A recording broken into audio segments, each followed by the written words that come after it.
Good morning, everyone.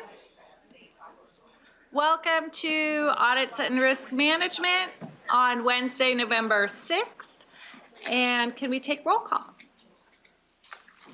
For the Director of Finance, Ms. Whitaker. For the State Controller, Ms. Gallegos. Present. Mr. Tang. Here. For the State Treasurer, Mr. Ruffino. Present. Chairperson Bradford, you have a quorum. Thank you so much. I believe you have some notes to read. Yes, thank you. The CalSTRS board meetings are live web streamed, video archived, and available to the public on calstrs.com. Individuals who wish to address the board should wait for the 10-minute public comment period at the end of the agenda item the speaker wishes to address. For comments not pertaining to a specific agenda item, there will be an opportunity for additional statements at the end of the open session. Each speaker is allowed a maximum of 3 minutes to comment. However, if there is not enough time for each speaker to have 3 minutes, the timing will be at the discretion of the chair. To protect the privacy of speakers under the age of 18 who wish to address the board, only their first name and affiliated organization may be provided, but other personal identifying information such as their last name, age, or school may not be shared. Thank you. Thank you very much. Okay, I would look for a motion to approve the minutes. So moved. All those in favor? Aye. Opposed? Abstentions? Okay, we have approved the minutes. I'm sorry, the agenda. Next is the minutes. Move to approve the minutes. All those in favor of approving the minutes? Aye. Opposed? Abstentions? Okay, we have approved the minutes. Thank you. I'm looking at this agenda. Just one second here.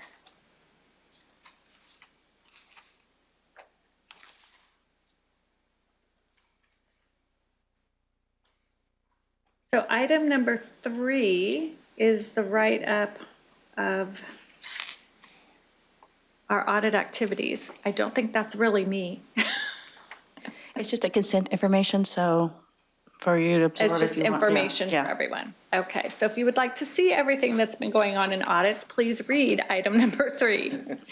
And we will proceed on to, are there any public comments?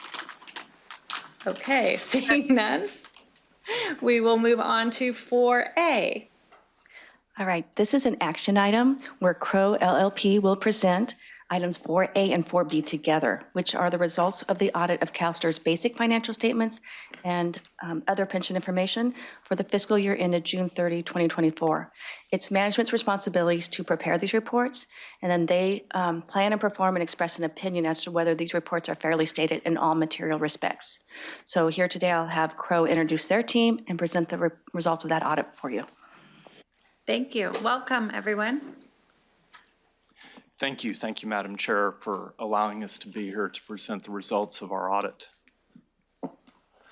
With you today is a small piece of a much larger team that serves CalSTRS throughout the year, but with a heavy influence in August and September. For the second year in a row, I'm happy to acknowledge that we were actually on site the vast majority of the time. We believe that that's a more effective and efficient audit process. An audit is a very iterative process. We have thousands of requests that go over to management. They were acknowledged, all requests, all requests for interviews, documents, etc. And they responded in a very timely, professional manner. So what you'll hear throughout the engagement is all positive. Our scope of services, or what we've been engaged to do for the California State Teachers Retirement System, is first and foremost the audit of the basic financial statements, and secondly, the audit of the other pension information for the State Teacher Retirement Plan. That's not required under regulatory frameworks or generally accepted accounting principles. It's something that CalSTRS has elected to do in accordance with best practices. That information is then provided to the member organizations, contributing entities, et cetera, to allow them to make adjustments to their financial statements. As part of the engagement, we also issue a letter that refers to required communications to those charged with governance or this body itself. We will go through that step by step as part of our presentation. The other byproduct of the audit, or two potential byproducts, one is required, is the independent auditor's report on internal control over financial reporting. This is where we would communicate any material weaknesses or significant deficiencies to the board. I'm going to steal somebody else's thunder. We don't have those, which is a great thing. The other potential byproduct of the engagement, and I know management will be referring to this later, is a management letter, if you will. That's where anything that does not rise to the level of a significant deficiency or a material weakness, so it's just a deficiency within the internal control system, we would provide that to management. We did not issue one in the current year because no deficiencies were noted that rose to that level. But the weird kind of thing of that is there's never any negative assurance. Under the auditing standards, we don't issue a letter saying, hey, congratulations, no management letter this year. There's just kind of, there's not one.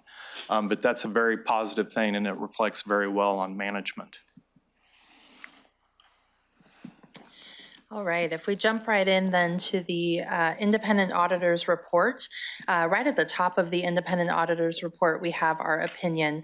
And the report itself is actually the only part that Crowe contributes to the financial statement reporting process, and that the financial statements are really the responsibility of management. So to kind of cut to the chase here, cut to the good news, we've issued an unmodified audit opinion, which is the highest level of assurance that you can receive, and certainly what the system would want to receive in this situation. We do state here in the second paragraph of the opinion that the financial statements are presented fairly in all material respects. So, great news.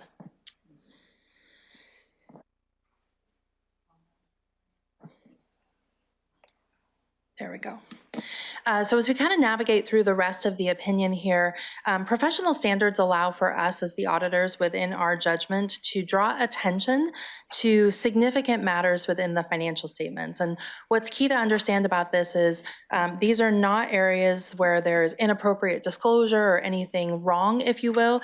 This is just our opportunity to highlight items of great significance that we think are important to the users of the financial statements as they understand the information that is presented.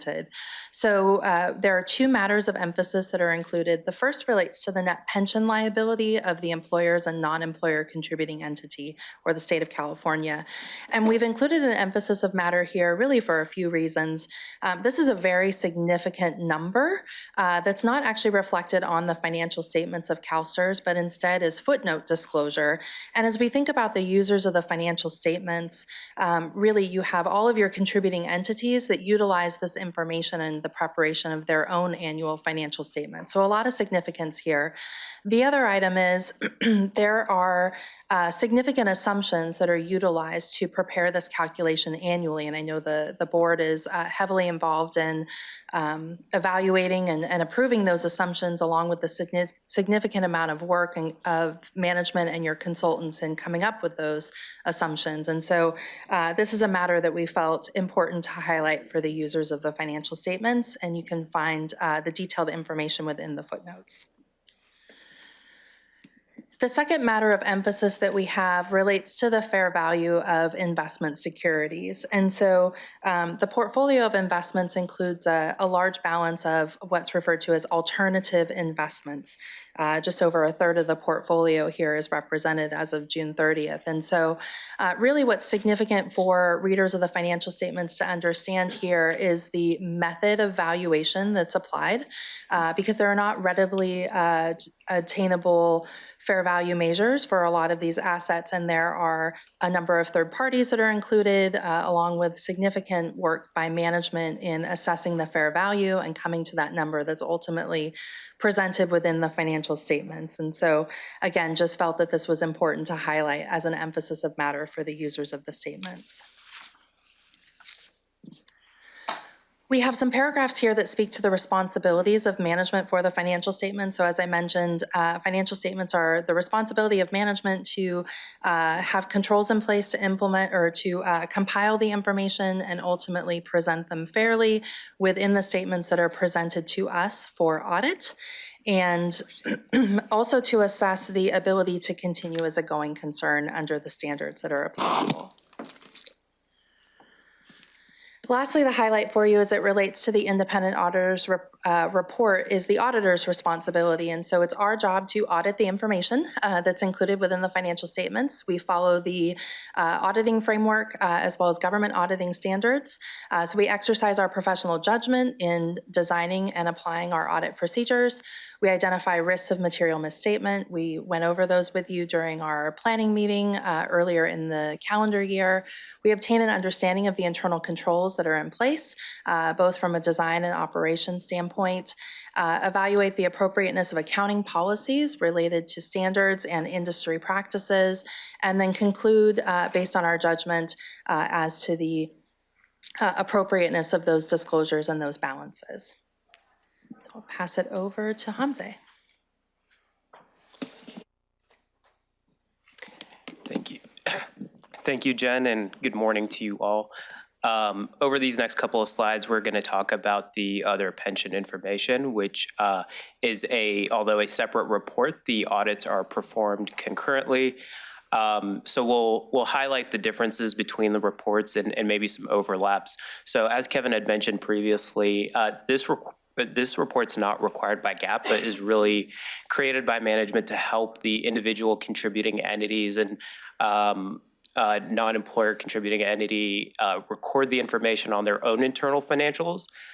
In our opinion, that accompanies it gives their auditors another level of evidence or just comfort over the schedule itself. So given the nature of the report itself, we include a restriction of use paragraph in our opinion, which is different.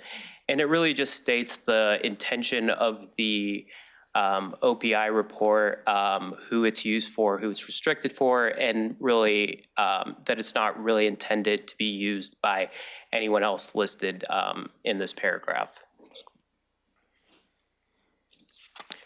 So our report is 3 pages, but this really summarizes what the report goes over, and which is our audit is over the schedule of proportionate share as of June 30, 24. The total net pension liability of the system, and also captions the deferred inflows and outflows of resources. Just like the annual financial statements, our audit is performed with both frameworks, generally accepted and government auditing standards. We've issued unmodified opinions of both the audit opinion and the accompanying internal audit report. And since a big component of the schedule is the net pension liability, it includes that same emphasis of matter paragraph that's included in the annual financial statement audit opinion.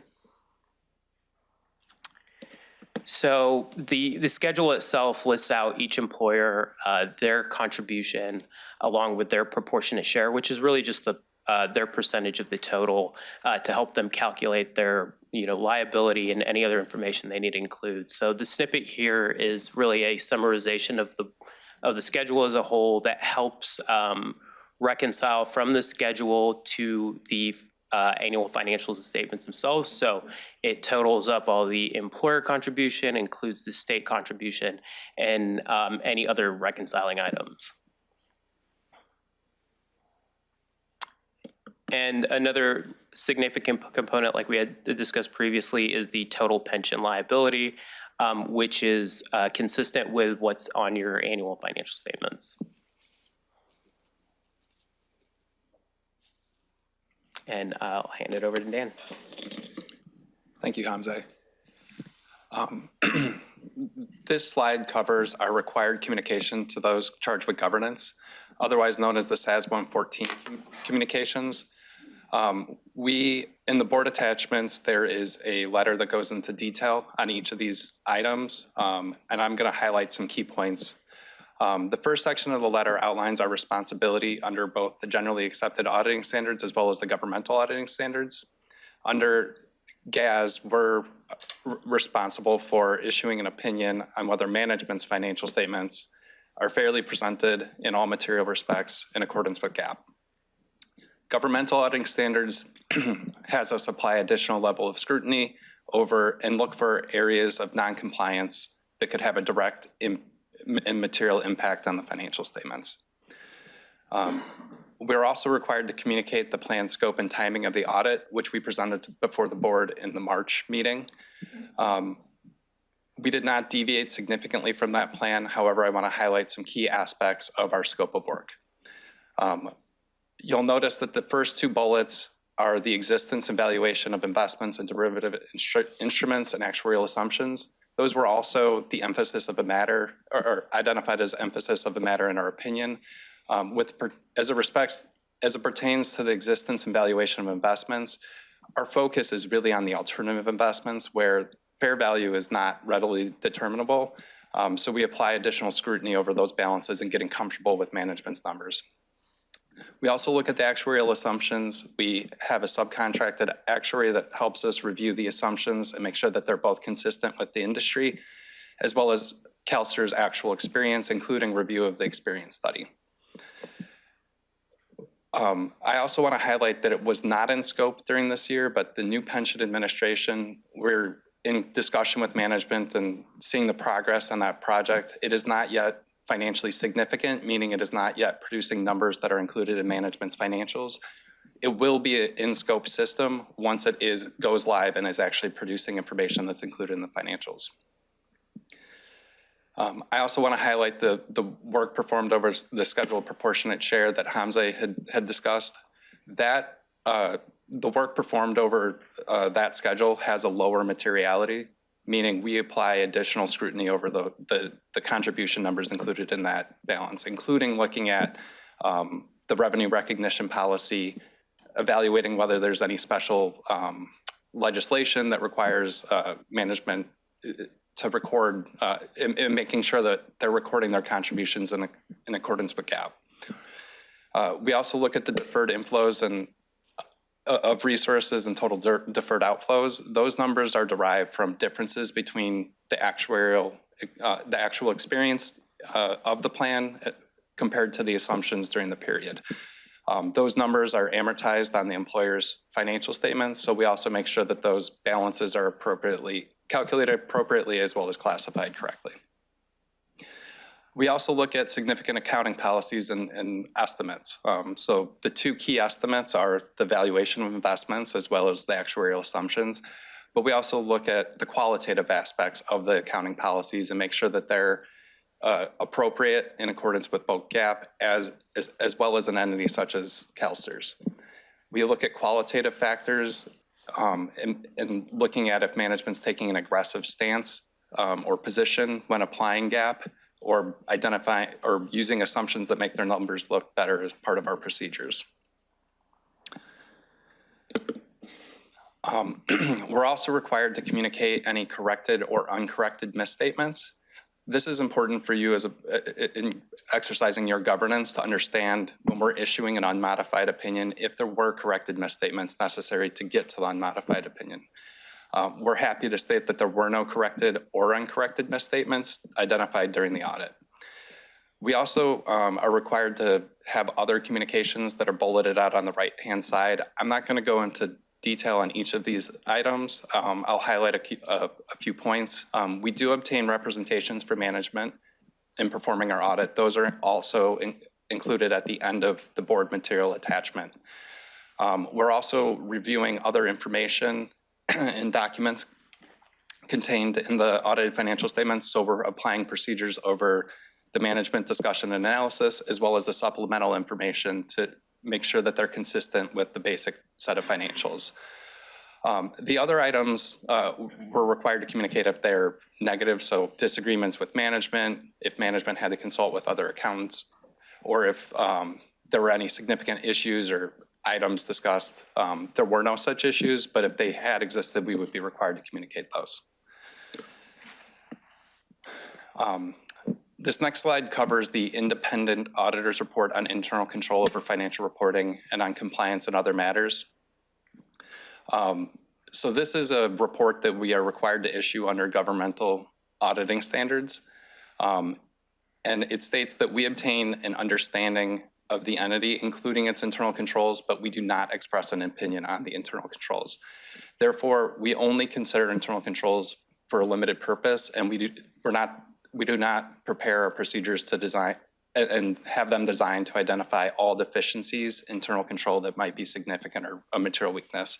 And Kevin alluded to, and stealing my thunder, but there were no such significant deficiencies or material weaknesses identified. And that comment applies to both the basic financial statement as well as the OPI. In summary, the unmodified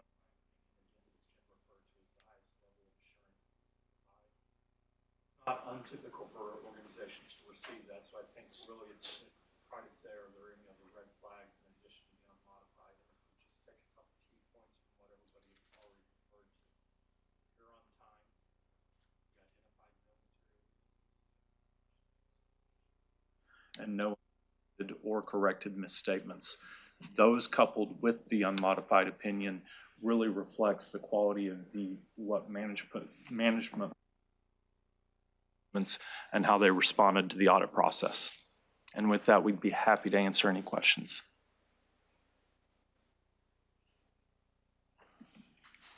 Okay, I know Ms. Gallegos had a question. A comment and a question. First, congratulations to management for having this great report from the auditors, because it just shows how much dedication and work they put into the process, and how much they want to get it right for the members. And then also I wanted to thank management for including the, sorry, let me find it, the schedule of proportionate shares, because I know it's a lot of work to put this together. So the fact that you've included it and gone over and above is really meaningful. I do have one question on the emphasis of matters, the net pension liability. Ms. Ars, you mentioned that it's a large number. I'm assuming you're referring to the 67.2 billion? Correct, yes. So how should we be looking at that? How do you define large? When does it become large? And you also mentioned that it's going to depend on actuarial assumptions, which could change. We know that inflation has changed quite a bit. So how should we just be monitoring this piece of information? Yeah, so I probably should not have been descriptive in using the word large. Materiality has, qualitative and quantitative factors here. Really the system is focused on the total pension liability number in working with the actuaries and coming up with that assumption based on, not only the assumptions, but also the underlying census data that is part of that calculation. You get to the net number less the investments that are held by the system. And, what's unique about this number is that it's not actually reflected on the financial statements of the system. It's footnote disclosure only within your financials. And so, obviously there's fluctuation in those numbers based on all of the factors that, you've listed, I've listed. And what's important is how this balance is utilized by the users of the financial statements, with each of those, call it 1,800 contributing entities picking that up within their own financial statements. And so we really look at the qualitative factors that go into that, not only from the assumption standpoint, but then, the kind of that rollout of the information to the underlying users, and really highlighting and having an emphasis here. And Kevin, I don't know if you have more to add to that. The only thing I would add is both the board as well as the audit committee does monitor that. If you think about a variety of presentations that we see throughout the year related to progress related to full funding, that's how, as a board member, I would be monitoring that progress.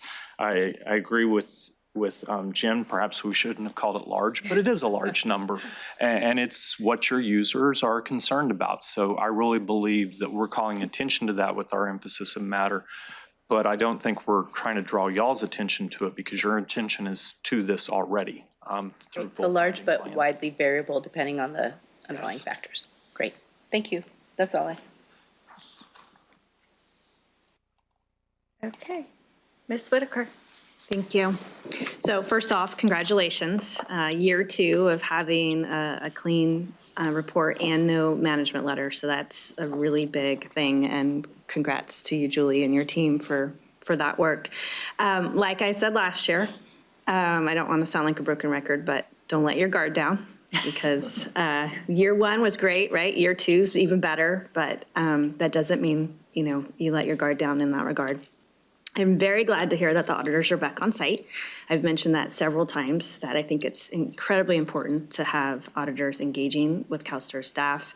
And then I know in our briefing you mentioned that the auditors were actually coming on site to work together to do the audit work papers and reports. So I think that's really great too. So overall, I think very good. And again, just making sure that as we move forward, we don't let our guard down. And then I think it'll be incredibly important too when the pension solution system is up and how we fold that into the risk assessment and into the audit. So, thank you.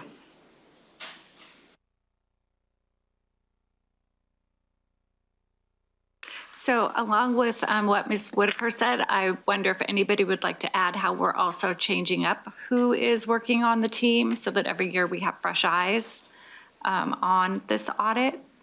I know that you've been changing different folks on your team so that it's not just an exercise, that it's Jen or Kevin. So auditing standards, first and foremost, require us to remain independent, both in fact and appearance. One of the ways that you do that is through rotation of the team members. I'd love to say we never lose good people to the market. We do. So some of that change happens just through natural attrition of team members. We also change kind of roles and responsibilities that people may have. Zay's relatively new to the engagement over the last 2 years and is taking a key senior position in that role. So we're constantly looking for new members. I have only served as the signing partner for the past 4 years. Prior to that was a lady by the name of Brenda Torres, and Jen Aris has engaged us. So we constantly try to re-engage the team members so that we don't become comfortable with management as well. The other kind of key element of this is what we would call an EQCR, or Engagement Quality Review Partner, which is assigned each year by firm-wide management to say who has access to the file and can go in and look over Kevin and Jen's shoulders to ensure that they've applied the proper amount of professional skepticism, they agree with our approach, our conclusions that were reached, as well as our overall reports. So everything we do is really designed to ensure that we maintain that independence. Thank you. I appreciate that. Dr. Oh, go ahead. Sorry, I would just add one other thing. The standards also require that we introduce unpredictability into our audit procedures. And so certainly there are areas that we're going to audit very deeply annually, but we are required within our work papers to document an audit approach for a new area, something that we haven't audited previously. And so that brings about a level of unpredictability in what we're asking management for, as well as, a different level of depth or look at things from our perspective as well. Thank you. I know that we always ask you when we have the opportunity, but I wanted to make sure that everybody knows we are not complacent here at all. So, Dr. Getman? Thank you, Madam Chair. You anticipated I had a comment or two. So it's Christmas morning for us accountants, and we get to unwrap a present. And we should all be thankful that this present turned out to be good. Now, I want to remember that the auditors, for all their hard work and very appreciative of the hard work, they needed something to audit. These financial statements are the responsibility of CalSTRS management. They're not the auditor's responsibility. And so it was, from the very top on down, an effort on the part of management to provide a set of financial statements that fairly represent the organization's operations in a very transparent way. So although the auditors they're all here and they're presenting, and it's very thankful for the work, for the crew, for the new faces, without management providing a set of financial statements that do materially reflect the actual results and operations of the organization, that's why we're really here today. That's the present that got unwrapped, was the financial statements. So if I may, Mr. Auditors, Ms. Auditors, ask a few questions. First one is, now we all know that you don't audit the internal control system, as you mentioned, but you are required to come to an understanding of the internal control system as a result of your audit. And you're also required to speak with members of management from the top on down. During those discussions, could you describe for us, in your opinion, managements, and I mean top management on down, their understanding of the role of an internal control system in feeding up into these financial statements? One of the key components of an internal control structure would be, to use colloquial terms, tone at the top. We have found the tone at the top at CalSTRS to be of top notch. They recognize their responsibility from a fiduciary standpoint to have a quality system of internal controls that permeates throughout the organization. All the way down to the kind of the next level would be what we would deem to be control activities. So the nuts and bolts of how do we process cash, how do we ensure our investments exist, how do we ensure our investments are valued appropriately. Management as well as the staff are keenly aware that the internal controls matter, and they effectively monitor those as well, not just through our audit process, but through audit services as well as a variety of other tools and techniques that management has. So long-winded answer to say management, upper management, and staff have a tremendous dedication, and it's reflected in the work that they do. Thank you for that. My next question is with respect to staff's general attitude in responding to your requests for information. I'd like to say they do it because they love us, but I'm not sure that's the case. But they respond to us in a very timely manner.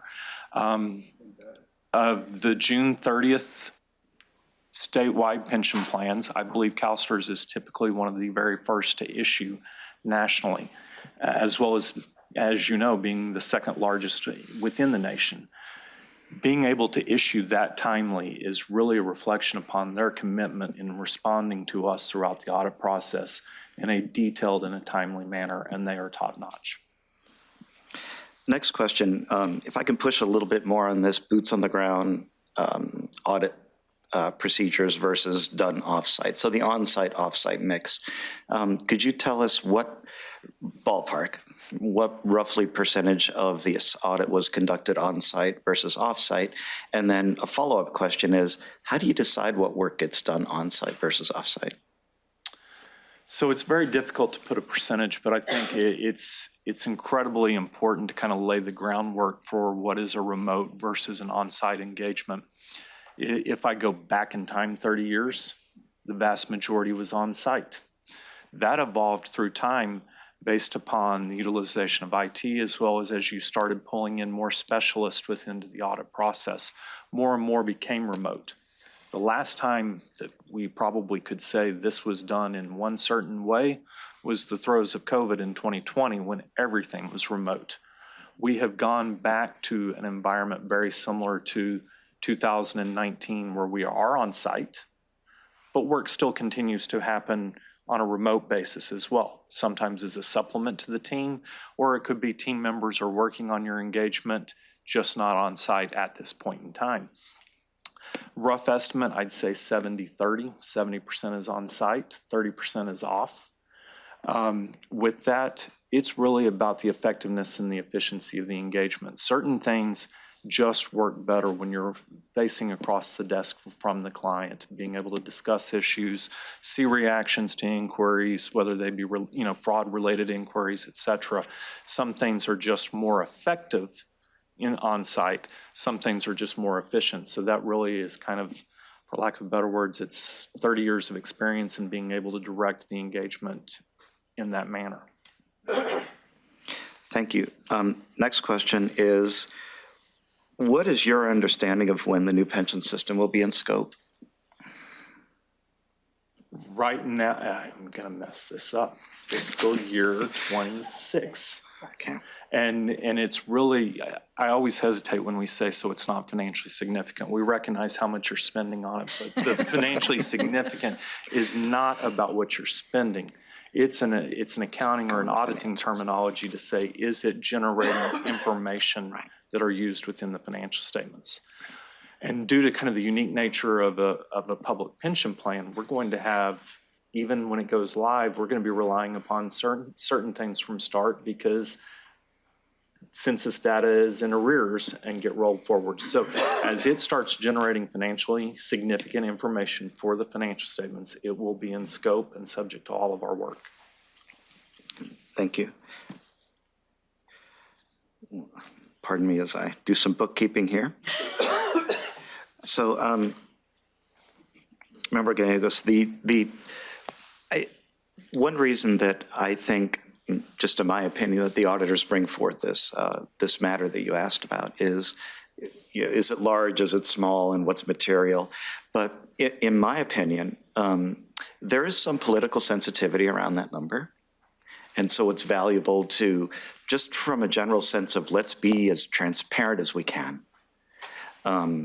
And let's put news out there, right? Without regards to whether it's good or bad, but it's news. Let's put it out.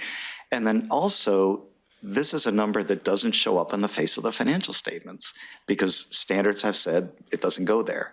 And so a reader would have to dig through some footnotes to find it. And so rather than put that pressure on a reader, a decision was made to say, hey, for transparency purposes, let's put it out there. So it's the right thing to do. Although sometimes, as they know, and as you point out, sometimes when you do that, that means that it can become a lightning rod for comments. But you got to live with that because to be transparent, sometimes that happens. Which brings me to my next comment, which is, so as you know, over the year, I worked closely with staff on your behalf as your consultant to work with staff. And it is just a pleasure to work with staff whose belief in an internal control system and the role that it plays in the organization, right? Financial statements are numbers. We all know how to count, right? So we can put numbers in a box and we can prepare these financial statements. But this soft underbelly of a strong financial reporting system is a solid internal control system and management's understanding of that system and the role that it plays. In my opinion, you have that. And that's not to be taken for granted because it takes a lot of work on the part of management. I mean, from the top on down, from your CEO, your CFO, of course, right? They know it. But it's the COO, it's your chief legal, it's just everybody in that core management group really has a reasonably strong understanding of the value of an internal control system. That, again, is not to be taken for granted. It's really a valuable thing to have. And so thank you, management. It's been a pleasure to work with you in that regard. And then finally, well, no, not finally. So to the auditors, so back to my old Army days, we had this saying, stay frosty, which it doesn't mean be impersonal or mean, it just means always be vigilant. And every year's a new audit, and Kevin, you and I have talked about this every year. It's a brand new audit, we're gonna start fresh. We're not gonna lean on anything that happened last year, and thank you for that attitude. It's critical for the organization. And then finally, Madam Chair, if you'll indulge me, I would like to take a couple minutes to thank some staff who have particularly helpful with this year's audits. I apologize in advance if I mispronounce anyone's name. I'm not very good at this, but in no particular order, let's start with Katie Lee. So Katie works with investments and is one of those people who is responsible for providing the information to the auditors in a timely and effective manner. And so that's a really important person. So thank you, Katie, for your role. Melissa Duranco, I said that name, it seems like 10 years in a row now, maybe not, but certainly very helpful. Tiffany Vispetto and Koi Nguyen. Kelly Morano and his team were very important in putting this together. And finally, Anthony Carlos. Thank you, folks. And then there's the accounting side, which is Art Martinez, who I found out today has 4 children. Art, bless you, and 4 boys. Wow. More respect than I had, and that was plenty of respect to start with. And Banky Fatunla, of course, and Casey Beck. So what Casey Beck worked on and her team is this schedule of proportionate share, this long schedule that says, here's what your portion of the liability is. It's kind of a thankless job. It's not the highlight of the audit, but it is part of the audit, an important part of the audit.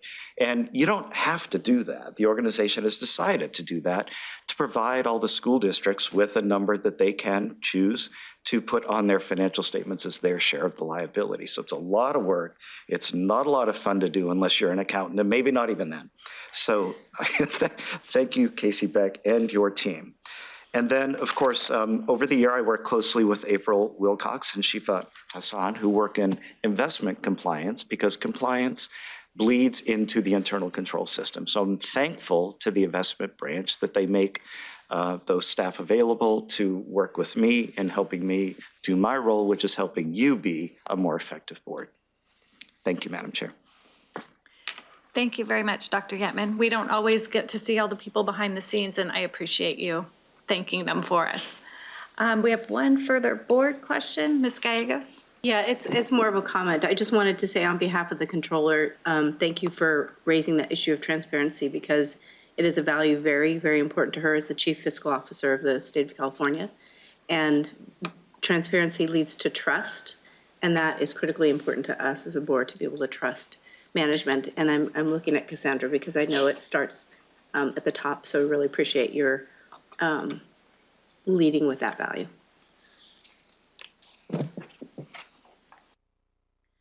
Okay, are there any public comments on this item?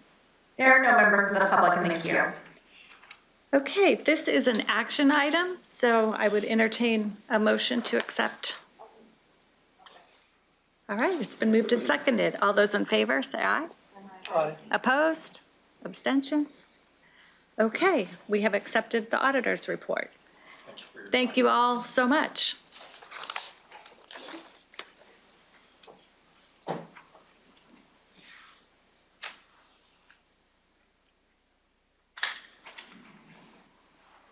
This brings us to item number 5, 2024 management letter.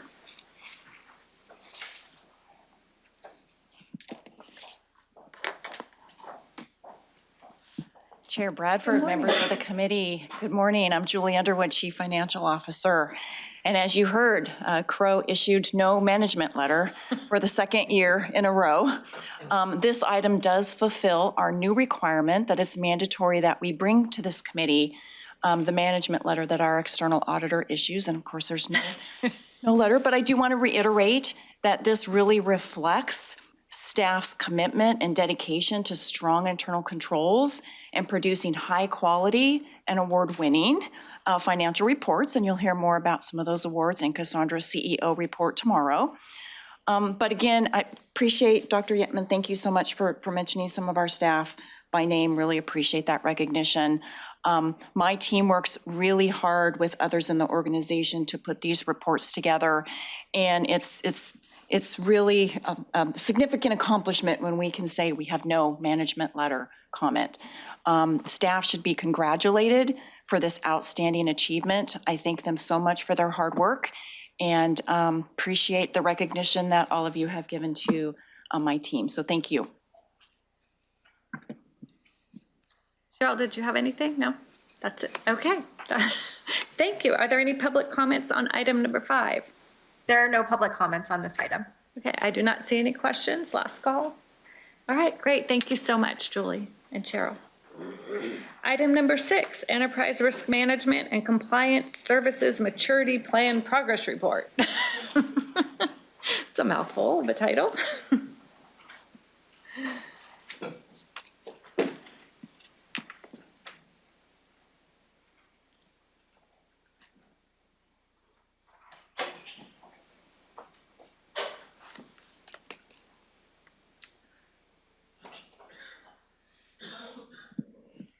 Good morning. Good morning. I'm Lynn Bashaw. I'm your Director of Enterprise Risk Management and Compliance Services. This is an information item to provide this committee with an update on the first 9 months of our Enterprise Risk Management and Compliance Services 18-month maturity plans. These plans were developed in support of CalSTR's Strategic Plan Goal 1, Objective E, to enhance how risks are defined, viewed, and managed.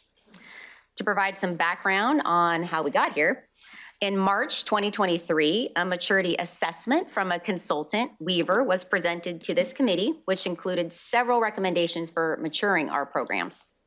We evaluated those recommendations, and in November 2023, we presented these 18-month work plans designed to build or enhance our internal enterprise risk management and compliance infrastructure. In March of this year, we provided this committee with an education item on the enterprise risk management framework. And in May 2024, we brought forward an updated ERM framework, ERM charter, and enterprise compliance services charter, which this committee approved. These documents will help to provide the strong foundation for our risk and compliance programs as they continue to mature. Next up, I would like to introduce my Assistant Director of Enterprise Risk, Phil Burkholder, to talk about where we are on the Enterprise Risk Maturity Plan. And then after that, Megan Dean, our Enterprise Compliance Senior Manager, is going to talk about where we are on the Compliance Plan. Good morning. As Lynn said, my name is Phil Burkholder. I'm your Assistant Director over Enterprise Risk Management, and I'm here to share with you our progress on our 18-month emergency security plan specific for enterprise risk. The activities you see on the slide in front of you are the ones that we felt we needed to accomplish in order to meet the next level of maturity. You'll see that they are broken up by framework component down the left-hand side, and we have them in 3 different time frames. It's phases 1, 2, and 3. There are 15 total on this 18-month plan. All right. So on this slide, you'll see kind of how we're doing. And you'll see that there are, of the 4 that we identified for phase 1, we have 3 of those 4 done. The activities that are on phase 2 and 3, you also notice that we've started quite a few of those. And those are in progress as we speak. And there's also a couple up there that we haven't touched yet. So while we've been making really good progress, it hasn't been without challenges. We've had a couple. So I just want to share a couple of those with you. As we were approaching the end of phase 1, I lost a senior member of my team. She'd been with me since I had received this program, and so she had been an integral part of it. So we lost all of that expertise. But we were able to fill that position fairly quickly from within the team, and we're getting back on track with that. So we're back in the momentum that I expected to have. The second challenge we've had is associated with activity number 4, and that's about procuring and deploying software for your enterprise risk management program. This is taking a little longer than we initially thought, but we have made great progress recently, and we fully expect to be able to start implementing the software around the first of the year, so the first of the calendar year. Now, with that software, there are 3 other activities that are listed on here that we haven't started yet because they're wholly dependent on that software to be in place. So number 9, 11, and 15, which represent most of what's not started, are wholly dependent on us getting that started. So all of that being said, the challenges that we've had, we're back on track, and we fully expect to get all of these done by the end of the 18-month plan, which is in June of 2025. And I'm going to pass this over to Megan. Hello, I'm Megan Dean, Senior Manager for Enterprise Compliance Services. And what you see on the screen right now is our full 18-month maturity plan. And we are currently working in phase 2, which is one of the heavier on the plan. So here you're going to see the first 2 phases of the maturity plan, and I'm happy to share that we've made significant progress. So the one thing that is on target, as Phil spoke to, is our procurement of our software, and that's the only item left in phase 1. So we've been working on foundational elements of the compliance program throughout the plan. And my team is currently developing a framework for a compliance monitoring program and is participating in training for best practices to create a framework that's tailored for CalSTAR's specific needs. So we've implemented a 12-month risk-based compliance education plan for the organization, which included topics such as policy education, code of conduct, and hotline reporting. So here you're going to see phase 3 of the maturity plan, and not everything is started. That's intentional because these are going to begin at a later date. So I want to take a moment to just thank my team for all the hard work that they've done during this plan, and also all the cross-functional teams across the organization, because we couldn't do it without their support as well. So the ECS maturity plan has enabled us to continue to create awareness and a culture of compliance and ethical behavior. And I'm very excited about our progress, and the next time we report, we'll have, I think, significant closure and reaching our goals. So thank you. Thanks. And then just to close us out, next steps, as Megan alluded to, we do expect to provide you with a closeout report on this 18-month plan in May at the next RM meeting. And then what you would also expect to see is our new plan after that, and that would be a 12-month plan, and that should pick up where this one leaves off. It's still going to take us several years to continue to mature these programs, and so that plan is going to take us to the next phase of that. Thank you, and we're available for questions, should you have any. No questions, but thank you all so much for keeping on track. And I know that's been some big goals there, but you're getting it done. We appreciate you. Are there any public comments on item number 6? There are no members of the public in the queue. Great. Okay. Item number 7 is an education piece on internal audit standards. I saw the book. I'm glad I'm not reading it and that you're just going to tell us. Oh, but that was part of today. We're going to have a reading. I know that's fun for you. Enjoy. Yes, I know Deborah asked for it, so if anybody else wants the hard copy book, I have extras.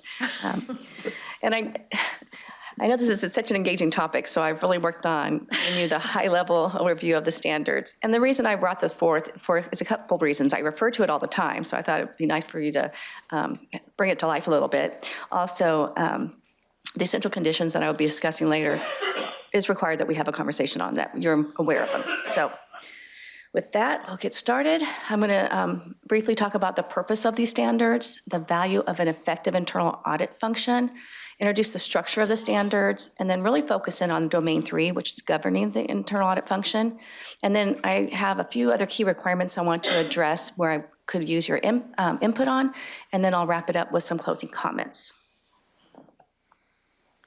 So the purpose of the standards is to guide the professional practice of internal audits worldwide. So we're all using the same playbook across industries and across geographic locations. And this is all an effort to elevate quality and consistency in audit services. So the benefit for the organization by having an effective internal audit function is that it assists with achieving successfully the organization objectives to improve governance, risk management, and controls, and really help with oversight and decision-making. A strong collaborative partnership between the ARM Committee and leadership and the Chief Auditor is essential for audit services to be successful in achieving its mandate and the purpose of internal auditing. All right, so here's the structure of the standards. There's 5 domains, 15 principles, and 52 standards. The 52 standards, each of those include a requirement, the considerations to how to implement those requirements, and then also examples for conformance. We're going to, again, not do all of this, so we're going to just talk about the 3 principles within the domain 3. The reason we're focusing on this, again, is because this is where you come into play, and also there's, in this domain, there's a new terminology called essential conditions that is specific to the ARM Committee and to senior leadership. And those essential conditions are very important for us to be successful, so we need this oversight from you. I do want to also explain that Principle 6, 7, and 8, we already achieved that. Again, just wanting to reiterate the responsibilities of the committee. So we'll dig into the principles. On number 6, the ARM Committee establishes, approves, and supports audit services role, responsibilities, and authority, which we consider the internal audit mandate. You also authorize our unrestricted access to records, personnel, systems, data in order for us to fulfill this mandate. So both of those, the internal audit mandate and that unrestricted access, is memorialized within our audit charter, and you approved that in September. And I'm not going to go through every one of these essential conditions. I'm just going to refer to them a little bit about, like, every year I come to you for approval of our audit services plan, our resources and budget.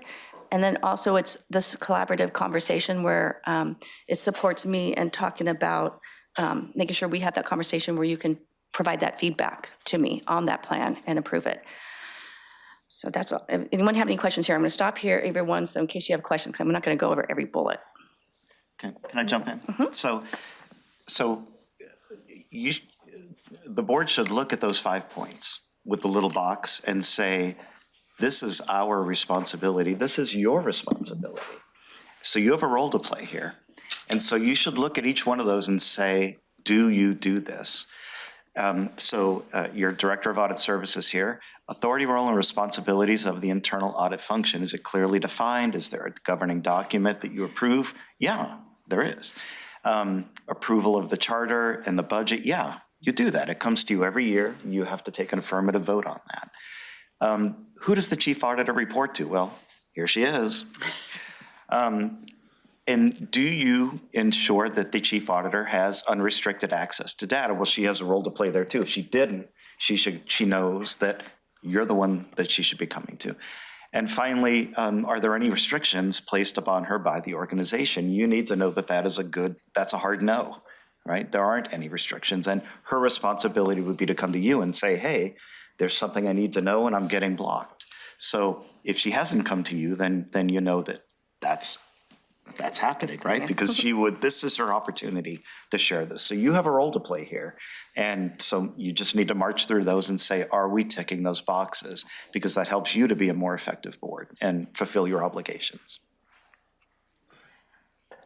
Okay. Principle 7 calls for the ARM committee to ensure that audit services is independent from management. So I like to just use a simple analogy is when you're watching football and you see the referee, are you going to have more confidence in his calls if he's reporting to a coach with the team, or would you have more confidence in his decisions if he's reporting to an independent, unbiased third party? So similarly, I need to be, and the audit services need to be independent in reporting to you, the ARM committee, to ensure that we're not having any undue influence or pressure not to report something. So we are capturing that in our charter, and you approve that, and that is occurring. If that wasn't occurring, I would come back to you, like he said, and talk about that, which would be, also, I think the great thing about this, your role, is you actually have input into the chief auditor, right, to make sure who you appoint, their performance, and removal of that. So you really have a collaborative role in making sure I'm positioned, I'm reporting out without impairment. And if I had any roles, let's say there was a role that was outside of internal auditing, you need to approve that, right? And because we need to discuss guardrails to make sure I remain independent. Right now, I can happily say that I'm just working on internal auditing, so there's no need to worry there. Any comments? Yeah, so again, this is the board's responsibility to ensure that your chief auditor remains independent within the organization. Now, that doesn't mean that she doesn't have a boss, right? She does. And she reports to someone who fills out her evaluations. That's necessary. But that's not what it's asking. What it's asking is, do you feel that you have sufficient access to your chief auditor? And do you feel comfortable that your chief auditor feels comfortable coming to you? And so just, here she is, right? And it's more than just today. Would you feel comfortable sending her an email or asking her some questions? If that's a yes, then you're fulfilling your obligations. If it's no, if you say, where's the chief auditor? We never see her. What's her name? What is she doing? That's not good. So the fact that you see her at every meeting, literally at every meeting, she's giving presentations to you. There's a reason that happens. It's not because it's fun to do. It's because it is how you fulfill your obligation as a board. All right, we're already at the last principle of the domain. So this really speaks to the fact that it's your continuous oversight over audit services to ensure we are effective in providing quality. Some of that requires these, Dr. Yetman referred to, these meetings. I present to you regularly. We have direct communication. Also, before I develop my audit priorities and my audit plan, I reach out to see if there's any organizational strategies, objectives, or risks that you have concerns about, so I can make sure I put that as a priority in the audit plan. And I also reach out to senior leadership on that as well. You also make sure that I have sufficient resources in order to perform my work, right? So to make sure that I'm giving you that assurance that you need. Another issue on here is really we have a quality assurance and improvement program, and I'll be bringing that to you in May to get going more in depth into that. But that's really just ensuring that we're providing a quality product to you. So we internally assess ourselves to make sure we're meeting those standards and continually improving. Any comments on that, Dr. Yetman?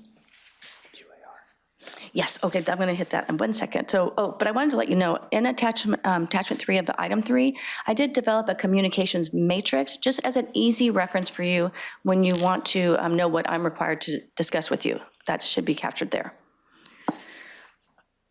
And then, as I mentioned, there are a few other requirements that are new and I wanted to bring your attention to and also get some input. We're required to develop a strategic plan for audit services. And within that strategic plan, I need to have a vision statement that goes 3 to 5 years out. So I put the draft version in as attachment 1 of item 3, and I will loop back around through a survey after the holidays to get some input from you to make sure I'm on target with what you expect from audit services. And then I also included a performance measurement catalog. And what that is I need your input. Is there something that you want me to report to you on a regular basis? I already use these performance measures to manage the internal audit function, but maybe there's something that you want to have visibility to. And so I wanted to give you that catalog and have you in the survey respond if there's something specific you'd like. For example, one of the things I wanted to bring to your attention is after every audit, we survey the client and we ask how the audit process went.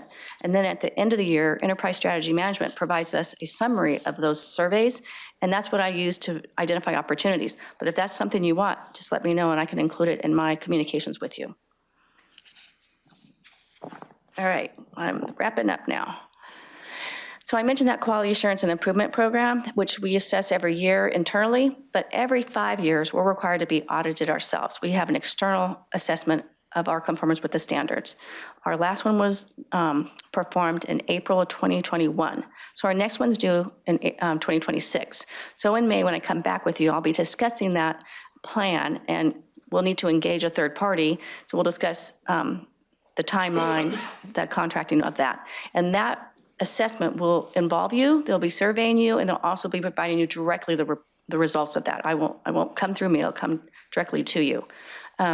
Last year last time they had it, they did it by the Institute of Internal Auditors, and those are the ones who promulgate the standards. So I thought that was value add because they create the standards, right? But again, we'll discuss that when I come back in May.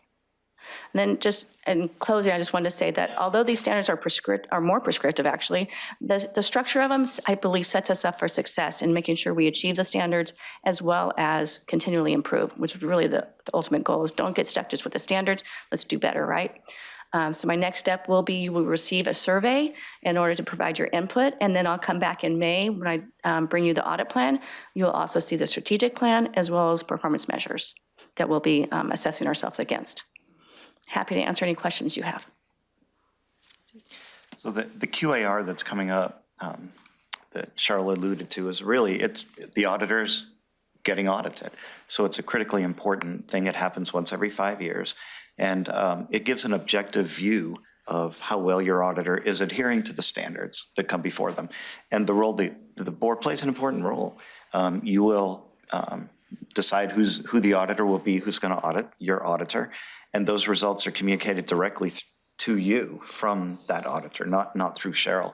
So it's really an important part, and it really is required by the standards, but it's more than just that. It provides a sense of transparency and trust in your internal audit function. So it's really important.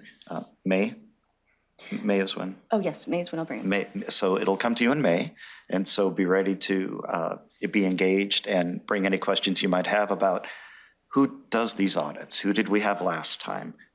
And those sorts of issues, because there's so many new faces that weren't around the last time you had it. So thank you, Madam Chair. Thank you. Mr. Ruffino. Thank you, Madam Chair. And thank you for this education on the global internal audit standards. I got just a couple of general questions.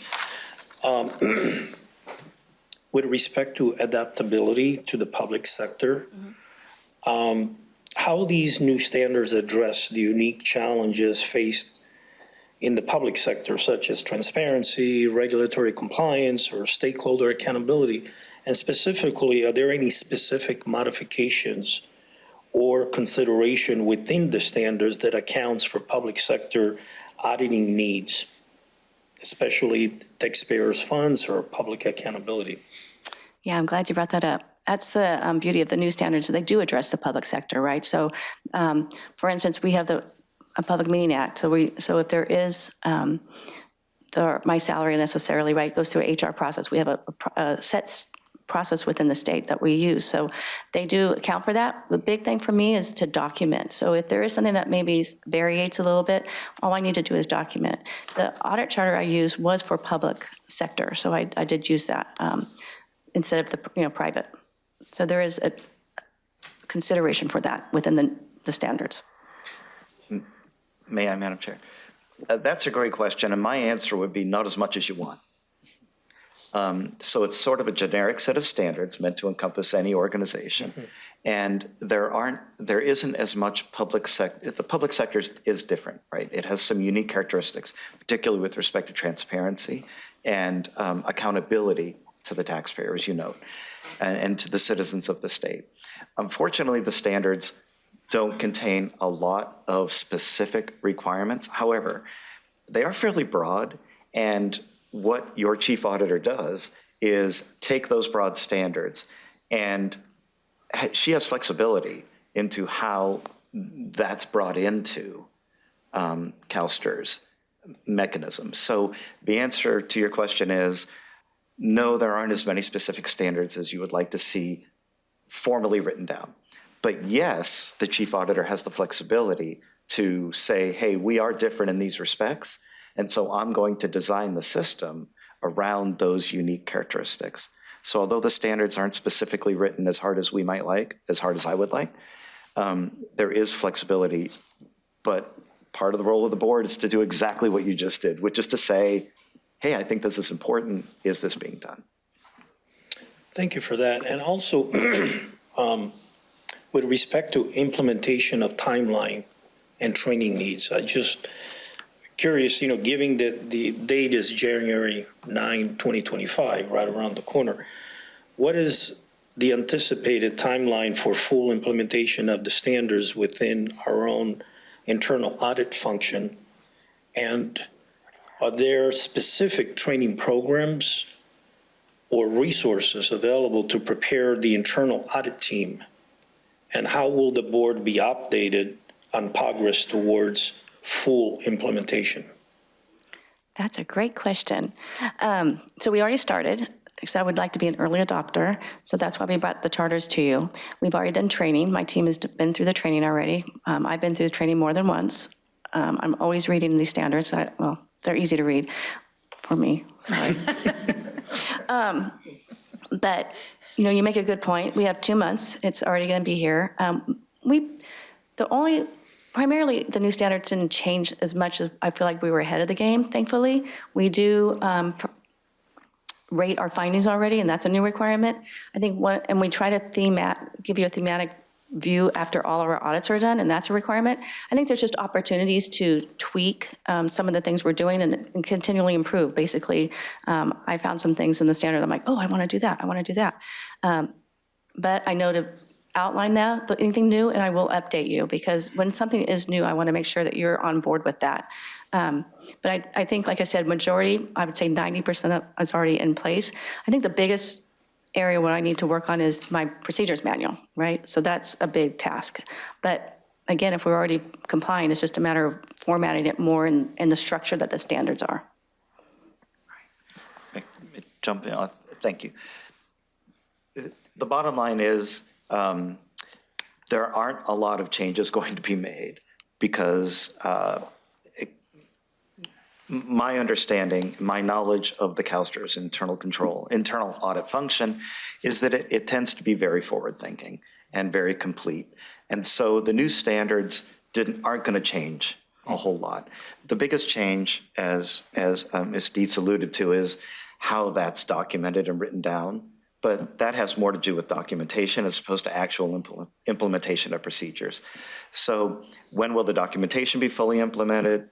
It takes a little time to get it right and a lot of other things to do. But I think the bigger point is you're not going to see a lot of changes to what's actually being done, because what was being done, as it turns out, is what the new standards reflect. Is that fair? Fair. Got it. And Madam Chair, since I have the floor, one quick comment that I want to make earlier on when we talked about the management letter. And of course, I just wanted to add that the State Treasurer joins her colleagues in congratulating Julie and and Cheryl and the entire team, for the excellent, report that we got and the fact that we did not get a management letter issue. So I know it's been said, but I just want to make sure that the treasurer has her congratulations to the team. Thank you. And with that, thank you, Madam Chair. Thank you. Okay, thank you so much. I think we've covered pretty much everything here. I see no further questions from the board, but are there any public comments? There are no members of the public in the queue. Okay, great. Next is informational requests. Don't believe we had any. But Cheryl, maybe while you're up here, is there anything on the draft agenda that you would like to highlight? Yeah, I just wanted to highlight that in May, Crow will come back and give you their client services plan. And then also you'll see the audit services audit plan, proposed audit plan before you, as well as that strategic plan and performance measures. So if there's anything else that I want to communicate with you, it'll be through that avenue right there. And then again, as I mentioned, the quality assurance and improvement, we'll have that conversation. And then it looks like you have enterprise risk management and compliance quite a bit next in May as well. So you have a pretty big meeting in May. Okay, thank you for continually moving us forward. We appreciate it. That brings us to number 10, opportunity or statements from the public.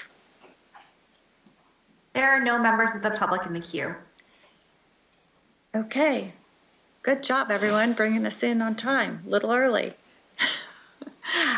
We can recess then until 10:50, I believe, is when investments should begin. Thank you.